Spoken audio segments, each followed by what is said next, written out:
My parents were migrants from Switzerland to Australia in the early 1920s. In the early days of going to high school, we used to catch a train late at night on Sunday nights and go to Barrow, which was about 25 miles away, and board for the week in Barrow and then come home Friday afternoon on the train. So also getting on this train down the track towards Barrow were three other people going to the high school who were Antoinette, Mariette and Stanley Bolton.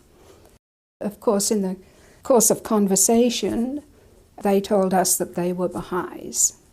My parents had insisted that as small children we had to go to church on Sunday. We could choose whatever church we wished. And so I used to teach Sunday school at Presbyterian Church in the morning and Sunday school at the Methodist Church in the afternoon. And at high school it was compulsory to go to religious education classes. So that was done by the Church of England minister, so we used to go there. Everybody in high school had to do it. And as I grew older, of course, the Second World War was raging throughout the world at the time, and it was a very bad period. And I kept saying to myself, listening, of course, you had to take catechism to become confirmed, and I kept saying, well, how can we be doing this? You know, we're all Christians. This is Christian fighting Christian. And this really used to confuse me because my minister used to say, well, you know, the Buddhists are heathens and the Muslims are heathens and everybody, but they weren't the ones who were fighting each other.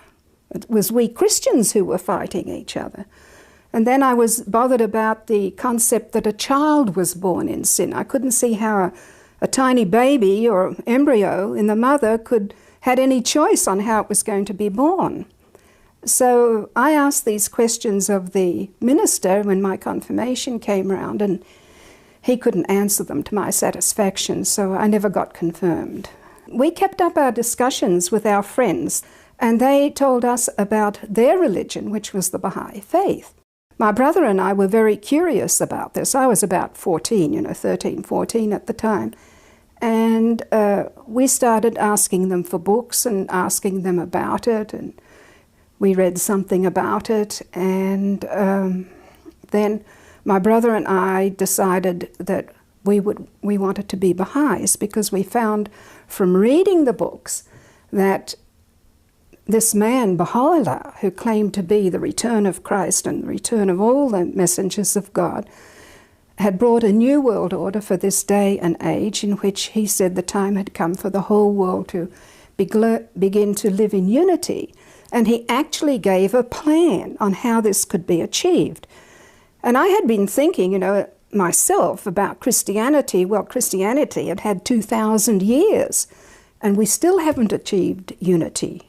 So I thought to myself, well, why not? At least here is something that gives us a plan, gives mankind a plan that he can work with to establish unity throughout the entire world, for the whole globe, for all of mankind in the world. It doesn't matter who it is.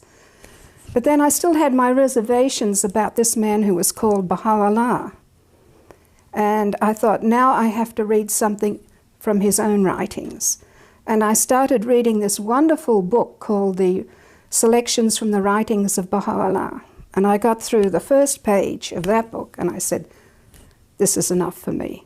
And I wanted to become a Baha'i. So I became a Baha'i.